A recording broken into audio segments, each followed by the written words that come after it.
La politique et cette polémique sur l'ingérence des conservateurs européens dans la campagne présidentielle française. C'est la polémique du week-end, la polémique du jour, et c'est le magazine allemand Der Spiegel qui paraît aujourd'hui, qui a acheté un pavé dans la mare en révélant qu'Angela Merkel se serait entendue avec l'italien Mario Monti et l'espagnol Mariano Rajoy pour boycotter François Hollande. Angela Merkel, on le rappelle, qui avait déjà dit qu'elle allait soutenir le candidat Nicolas Sarkozy et qui essaierait aujourd'hui donc de faire payer au candidat socialiste sa volonté de renégocier le pacte budgétaire européen s'il est élu. Il existerait aujourd'hui une fronde anti-Hollande, rapporte Le Parisien, qui relève que le Britannique David Cameron aurait décidé de s'associer lui aussi à cette bouderie que nenni a démenti, en tout cas la chancellerie allemande. Quant à François Hollande, je vous propose de l'écouter. Il a fait savoir que tout ça ne l'impressionne pas beaucoup. Qu'il y ait une alliance des conservateurs pour le candidat conservateur en France, c'est bien naturel. Ce que je veux dire à ces dirigeants, c'est que c'est le peuple français qui va décider de son avenir. Ce ne sont pas des dirigeants européens, que je respecte par ailleurs, qui doivent peser sur la décision du peuple français. On l'entend, elle reste très diplomate, mais du côté de son entourage, on explique en tout cas que tout ça, c'est signé Nicolas Sarkozy, le président sortant, qui est accusé par les socialistes de tenter de couper l'herbe sous le pied de son rival et d'appuyer là où ça fait mal, à savoir son supposé manque de crédibilité, ou en tout cas, à tout le moins, son manque d'expérience sur la scène internationale. François Hollande est le rififi européen. C'est à voir aussi ce matin, Elisabeth, du côté des Échos, pour qui, je cite, ce procès en inexpérience intentée par les sarkozystes à ses limites, puisque par définition, c'est l'exercice du pouvoir qui confère l'expérience. Les Échos qui écrivent aussi que le candidat socialiste, que François Hollande, ne peut pas non plus s'exonérer de la question de la crédibilité et de la compatibilité européenne de ses propositions, et notamment de son projet de taxer à 75% les revenus supérieurs à 1 million d'euros. Ah bah tiens, justement, cette proposition qui a été largement critiquée, Hélène, par la droite, et sur laquelle revient ce matin Le Parisien. C'est à la une. Pourquoi ils cherchent à partir? Ce sont ces super riches qui se retrouvent dans le viseur de François Hollande. D'après le journal, l'exil fiscal tenterait de plus en plus les gros contribuables français.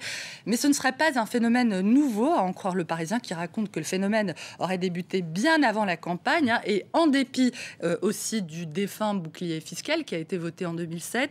Les raisons de ce mouvement seraient en réalité multiples, puisque la tentation de l'exil s'expliquerait à la fois par l'instabilité fiscale française et par les hausses d'impôts de ces dernières années. La menace brandie de l'exil fiscal, c'est à voir toujours dans Le Parisien. Et pour terminer, avec un dessin sur la façon dont François Hollande a pas mal ironisé sur ce sujet. On le voit saluer avec un petit mouchoir de gros contribuables sur le départ.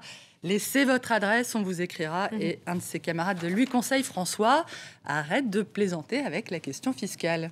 Lui ne plaisante pas du tout ces derniers jours. Il s'agit du candidat Nicolas Sarkozy qui peine à remonter dans les sondages. Un petit sondage pour un lundi, tiens. Sondage du lundi est relevé par Le Parisien qui fait état donc de cet écart qui continuerait de se creuser entre le président sortant et son adversaire socialiste, puisque François Hollande serait désormais à 30,5% des voix au premier tour contre 23% contre Nicolas Sarkozy. Un écart confirmé au second tour, puisqu'on serait désormais à 58 contre 42%, de quoi donner bien évidemment des sueurs froides à Nicolas Sarkozy, qui tente de récupérer coûte que coûte les voix du FN, rapporte Le Parisien, qui revient en détail sur la façon dont son meeting s'est déroulé ce week-end à Bordeaux.